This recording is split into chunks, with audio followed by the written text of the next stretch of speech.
Assalamualaikum warahmatullahi wabarakatuh. Ustaz, saya seorang ibu rumah tangga, sudah menikah. Pasti sudah menikah karena antum ibu rumah tangga. Ya. Sudah menikah 10 tahun, saya sudah tidak memiliki rasa cinta. Ini masalahnya. Saya sudah tidak memiliki rasa cinta pada suami saya. Karena suami saya setiap nyelesain masalah selalu kasar, menghina, bentak, bahkan mukul. Lempar barang ke kepala.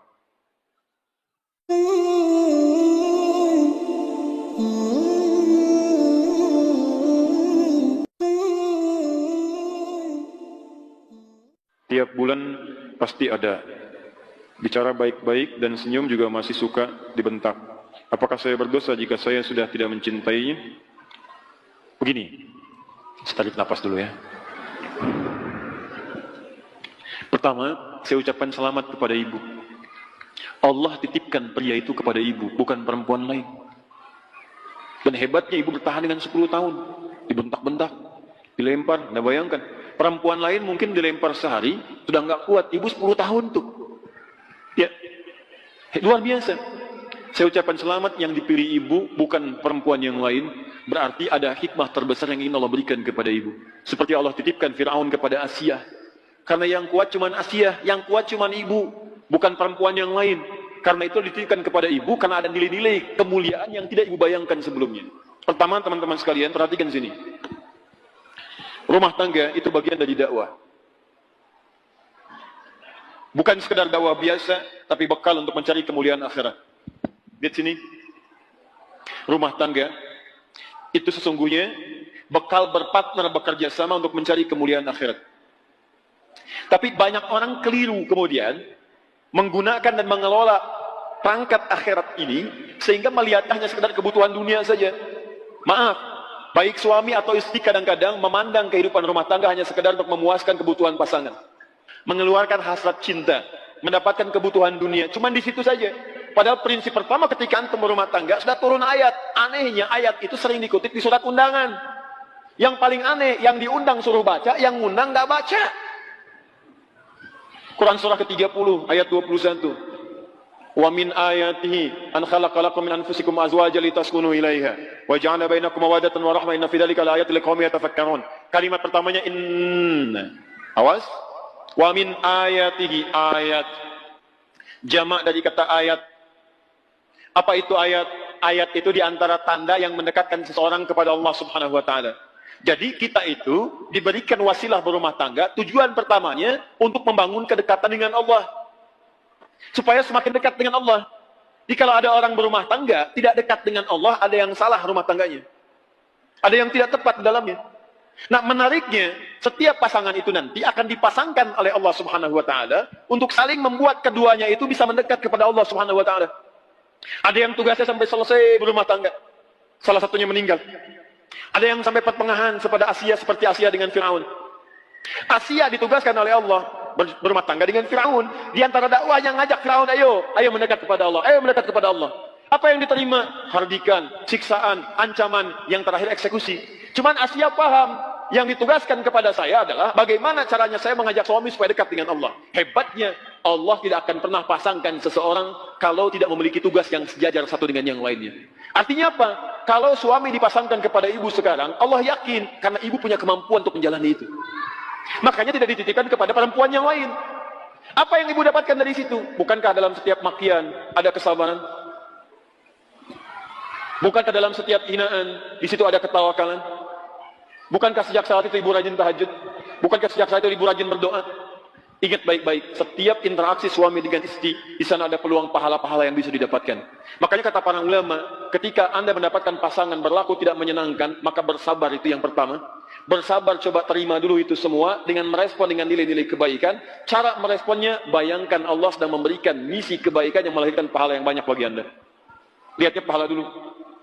Ini poin pertama.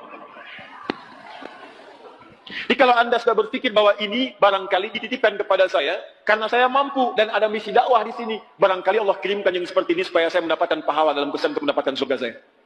Kalau cara berpikirnya bukan berpikir yang maaf intimidatif, tapi berpikirnya pada yang positif, Allah sedang menguji saya, maka Anda akan merespon dengan penuh semangat untuk memperbaiki diri lagi. Ini bagian yang pertama. Ya, ibu bukan orang pertama, karena zaman dulu pun sudah ada yang seperti itu. Ada. Ini kebalik, Bu, istrinya yang susah.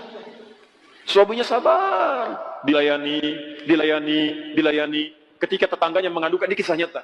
Ketika tetangganya mengadukan, kenapa engkau bertahan dengan perempuan seperti itu? Dia kan gak baik. Langsung dia menyela. Akhil karim, berfikirlah yang mulia. Allah sudah dekatkan surga ke rumah saya. Kenapa engkau mencoba menjauhkannya? Lihat cara berfikirnya. Allah sudah mendekatkan surga ke rumah saya. Kenapa engkau berpeluang menjauhkannya? Jangan jauhkan. Karena dia melihatnya ini sebagai surga saya nih. Ya, dia titipkan kepada saya bisa melayani dia. Dia marah, saya dapat kesabaran. Saya doakan dia. Nah, dia berpikir dengan marahnya, pahala diberikan. Dan dia merasa, oh ini mungkin Allah tugaskan pada saya untuk merubah dia. Sampai titik kesanggupan saya. Kalau sampai saya meninggal, berarti di situ akhir pengabdian saya. Kalau di jalan dia membuat saya jauh dari Allah, dilarang sholat, dilarang ini, dilarang itu, maka Allah turunkan syariat yang berikutnya. Apa itu? Ada mediasi. Quran surah ke-4 ayat 34. Komunikasi dulu. Kalau sudah kurang baik, coba berpisah sementara waktu untuk saling merenung. Kalau juga belum ada solusinya, kemudian beri pelajaran yang membuat mengerti. Ya, ketika tidak dimasakkan bagaimana responnya, ketika dipisahkan bagaimana responnya. Kalau masih belum mengerti juga, cari orang baik untuk menyatukan. Ayat 35-nya. Lihat baik-baik, wa in khiftum shiqaqa bainihima fab'athu hakaman min ahli wa hakaman min ahliya. Kalau semua sudah ditempuh, Allah kasih jalan keluar. Tugas kamu selesai sampai di sini, ya silakan kerjakan, tingkatkan ibadah yang lain. Mungkin suami kamu akan mendapatkan pencerahan dari yang lain. Semua jalannya ada. Tapi jalan yang pertama, jangan pernah berpikir untuk berpisah dahulu. Cara berpikirnya adalah, mungkin bukan cinta yang Allah tugaskan kepada saya, tapi surga yang sedang Allah turunkan kepada saya. Kalau cara berpikirnya begitu, nyaman. Ada yang ditukar, Bu. Suaminya, maaf ya, dibanding saya, wah, masih ganteng tengkuis itulah pokoknya. Ya. Istrinya cantik luar biasa, dibanding ibu masih cantik dia. Anda kebayang nggak? Jadi suaminya cantik luar biasa, cantik indah. Istrinya cantik. Gara-gara antum sih kenal Firaun. Ya. Istrinya cantik luar biasa, cantik, elok, indah. Kalau ditatap wajah tidak berpaling, mata tidak berkedip. Suaminya dibanding saya masih ganteng tengkuis tuh. Ya nggak usah pada diri sendiri, pokoknya jauh lah pokoknya.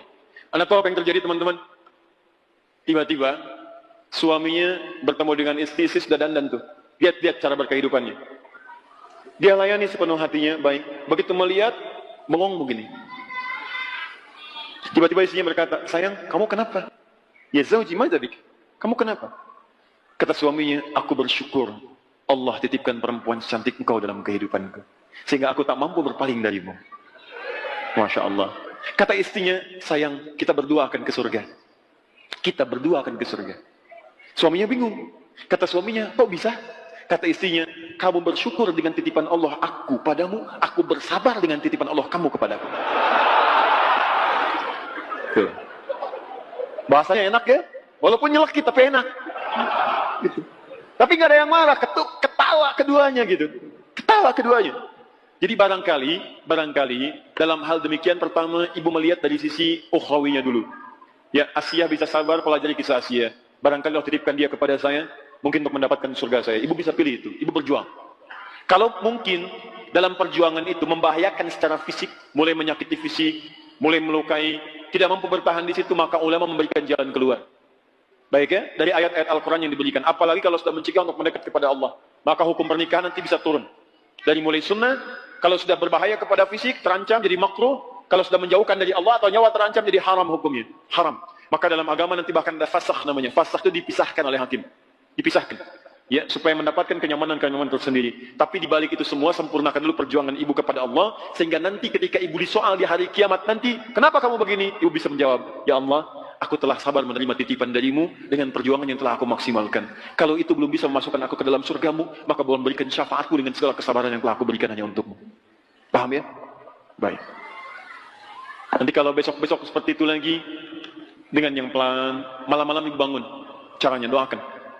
Sujud kepada Allah, doakan, minta, ya Allah, engkau tidak titipkan suami ini kepada yang lain tapi kepadaku. Dan aku mengetahui bahwa engkau lebih sayang kepada hambamu dengan siapapun yang ada di muka bumi dan langit ini. Maka mohon dengan segenap sayangmu ya Allah, sentuh hatinya untuk berubah, berikan kelembutan pada jiwanya. Minimal mohon ya Allah, jadikan sebelum kami menghadap kepadamu, pasangkan kami dalam mawaddah, sakinah dan rahmah. Bangun. Saya yakin dari sekian yang bangun itu akan ada perubahan dan dampak dalam kehidupan. Saya berdoa semoga Allah muliakan ibu dan keluarga ibu dan pasangkan dalam